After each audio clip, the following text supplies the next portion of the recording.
Buenas noches, mucho gusto. En este video me gustaría hablarles de un tema un poco diferente. No diferente a la programación, un poco más diferente a páginas web y de ese tipo de cosas. Más que todo me gustaría hablarles acerca de una pregunta que tuve hace unos días sobre unos ex compañeros de clase que me dijeron lo siguiente. Rey, ¿te acordás cuando estábamos estudiando base de datos y básicamente no entendíamos cómo funcionaban las llaves primarias y las llaves secundarias? Y yo recuerdo que este tema nos lo explicaban tan sencillo, más sin embargo había una cierta complicación a la hora de entenderlo. ¿Y qué pasa? Sabemos que ahora se maneja la normalización en la base de datos.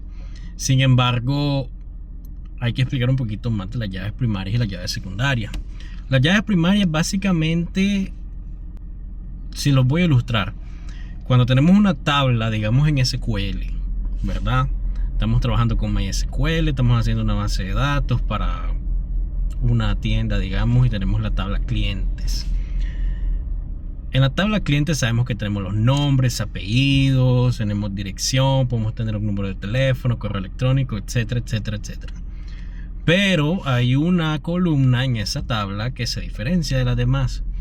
Normalmente y casi siempre, por no decir el 100% de las veces, la primera columna, que en la mayoría de los casos le podemos llamar ID cliente. El ID es un número o un código alfanumérico que una organización le da a un dato para poder identificarlo. Digamos que el ID cliente de esta tienda es CL01, un código alfanumérico.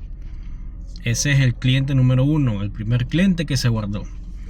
Digamos que ese CL01 es cómo se identifica en el sistema del cliente y cómo lo identificar la tienda a ese cliente que ellos tienen. Ese dato es nuestra llave primaria, ¿verdad? A eso nosotros le podemos llamar llave primaria, porque es la llave, o no la llave, digamos, es el dato que identifica el resto de información de un usuario que está grabado en nuestra base de datos. Esa es la llave primaria y su función es ser única, básicamente, dentro de toda la base de datos que tengamos en nuestra tienda. Esa es. Ahora, ¿qué pasa con las llaves secundarias? Las llaves secundarias son básicamente llaves primarias de otras tablas que relacionan o que se relacionan entre sí. Un ejemplo, digamos que tenemos la tabla de pedidos. La tabla de pedidos, ¿qué es? Básicamente está guardada toda la información de un pedido de esa misma tienda. Está, por ejemplo, digamos, la cantidad de productos que se lleva, qué producto se lleva, el total, no sé, una fecha en que se hizo el pedido y tal. Muy importante esto. El pedido va para alguien. ¿Para quién va ese pedido? Para un cliente. Entonces, el pedido también tiene una llave primaria. Pongámosle que el pedido tiene un número de 10001, digamos, 10001. El pedido es ese. Pero ¿a quién lo relacionamos? Al cliente, ¿verdad?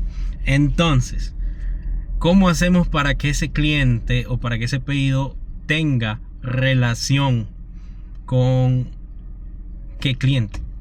Con la llave primaria del cliente. Pero en este caso, la llave primaria del cliente en la tabla de pedidos va a ser la llave secundaria. Estamos buscando las conexiones, ¿verdad? Y de esa manera básicamente pues podemos relacionar dos tablas con las llaves primaria y llave secundaria. Entonces esta es una explicación bastante sencilla, bastante sin formular, ¿verdad? Solamente se las estoy aquí explicando. De esa manera pues nosotros lo entendimos en la universidad y de una manera bastante sencilla de poder identificar y cómo es que funcionan las bases de datos relacionales. En este caso, más que todo en SQL, en todas las versiones de SQL que hay, Oracle, Management Studio, MySQL, BigQuery, lo que sea. Para todo va a funcionar de la misma manera. La cosa es que de esa manera nosotros podemos utilizar las llaves primarias.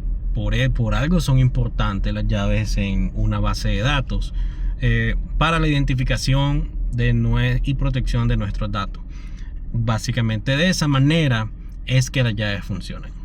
Ahora, déjenme acá en los comentarios si tienen alguna otra explicación que les gustaría compartir acerca de las llaves en una base de datos. Puedo estar trayendo también información así para poder compartir ese conocimiento que yo tengo, no solamente de tips de páginas web, sino también vamos a estar entrando en temas de bases de datos, si es posible análisis de datos también, pero más que todo para que todos acá podamos compartir más información. Bueno, mucho gusto, buenas noches.